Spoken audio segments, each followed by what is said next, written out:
homemade cookie chips for back to school kids. Olunaku lwa leero ngenda kuba nkuyigiza engeri gy'oyinza okubakingamu cookies oba cookie chips ewaka ez'omwana wo z'asobola otwala ku ssomero nesobola okubanga zimumazaako emyezi 3 oba ttaamu nnamba nga tezoonoonese. Yukanze Chef Josh Omusiisisiisi. I'm Chef Josh Omusiisisiisi. Whoever you're on, please like this video. Go and wenanga kwoli bambi video eno soko giliking esobola okutambula. New viewers, please subscribe. Ng'oli mupya gwe mulundi gwo ogusoose subscribinga osobola okubanga ofuna recipes za buli kanaku. So bye bino ebirungo bye tugenda okubanga twetaaga olwaleero. These are the following ingredients as you see them. I'm going to be showing you 2 types. Then icing sugar oba sukali tugenda kwetaaga 100 grams. Icing sugar or sugar we are going to need 100 grams. Then baking powder we are going to need 5 grams. Baking powder tugenda kwetaaga grams 5. Prestige margarine or blue band we are going to need 100 grams. So prestige oba blue band tugenda kwetaaga grams 10. You are going to need 100 gram. Then bomaliza byonna bipimo ngo biteeke ebbali. Then wheat flour we are going to need 220 grams. Engano tugenda kwetaaga 220. Engano tugenda kwetaaga 220. Se ebirungo byonna bipime ng'obisetinga ebbali. Then ngenda ba measurements nga toyina weighing scale. I'm going to give you the measurements without weighing scale. Then we are starting with going to start with sugar. Sugar quarter a cup leveled. Sukali quarter y'ekikopo naye nga kiri leveled ziri equivalent to 100 gram. Then omaliza opima sukali mukwate omuteeke mu bowel. Apply your quarter cup sugar or 100 gram sugar. Apply it in the bowel. Then after take prestige wo 3 tablespoons. Apply prestige margarine 3 tablespoons ziri equivalent to 100 gram. Then after you are going to whisk for 5 minutes. Soko obikwata obitabule n'omulawo oba whisker okumala eddakiika zo 5. Nze Chef Josh Omusiisisiisi ndi kuyigiza engeri gy'oyinza okubanga okolamu cookie chips. Cookie chips oba bu cookies ng'obusaze mu pieces entono. Omwana bw'asobola okutwala kuki bw'asobola okubanga atwala ku ssomero. So kwata whisking omaliza apply 1 egg. Kwata osseemu ejjirimu era oddemu okube okumala eddakiika ze endala 5. Bw'oba oyagala okukola nga bungi nnyo kwata ebirungo bino bidabolinge by 2 oba by 3 oba by 4 oba by 5 oba by 6 oba by 7. Gwamanyi amount yonna nagyokola ki gy'oyagala. So kuba paka bw'otuuka n'obiraba nga biringa amata amafu nga ne sukali takyawulikika.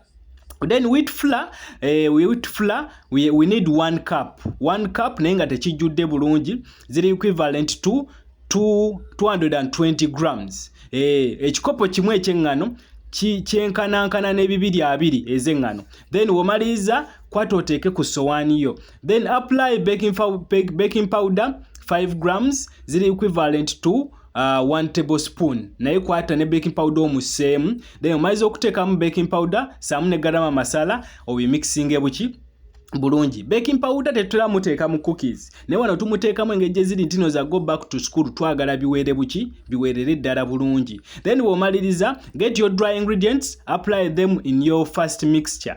Kwata ebirungo byo bino ebikalu by'opimye engano, baking powder, obikwata obiteeke omuli sukali gwe wakubye ne prestige ne G. Bikwata otandika okubanga obikola ki ng'obitabulamu.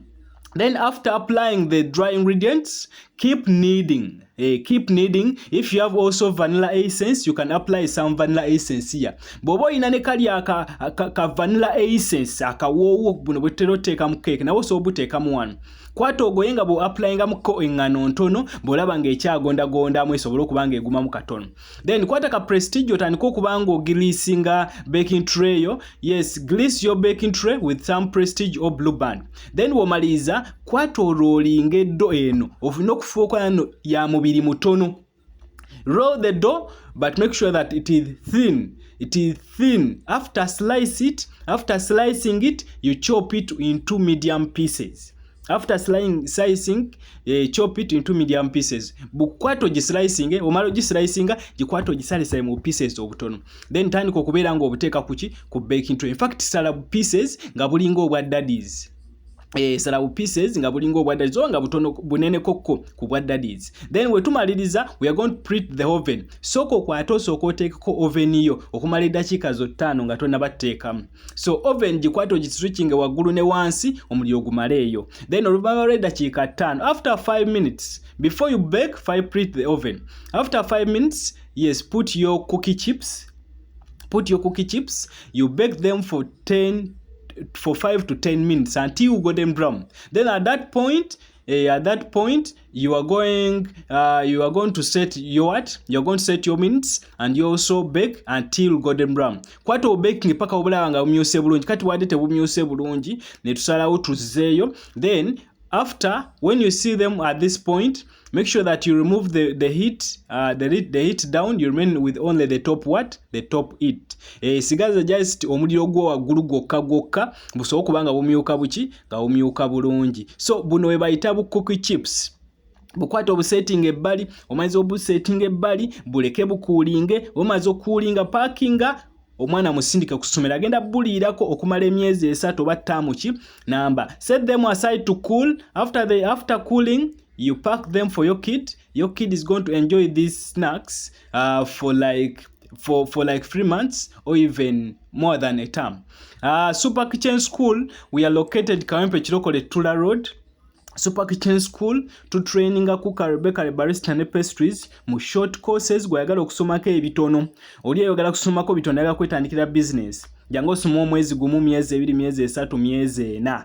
Then tulina kye bayita advanced certificate eba ya myaka 2 ku 3. Tusomesa abaana abamala P7, abaana abamala senior 6, abaana abamala senior 4, abaana batamalako kusoma, abaana batamanyi kuwandiika, buli mwana alina tumusomesa. Abaana affe bamaliriza tubafunya internship motel. After internship ne tubafuna n'ekyokukola mu hotelo. Ate abaana abava ewala tubawa accommodation. Sente ze tukuweerako ofunyako accommodation ne meals, lunch ne supper. Tukola 100% practical hands-on. Essaawa zino tuli kuwa kye bayita half bursary. Intake yaffe etandika nga 12 January. Ne bw'oligestalinga kati tuli kuwa kye bayita half bursary. Ngenda kusaba ompatisapinge kwe namba gy'olaba ggulu awo osobola okuba nga ofuna half bursary. Super Kitchen School where chefs are made.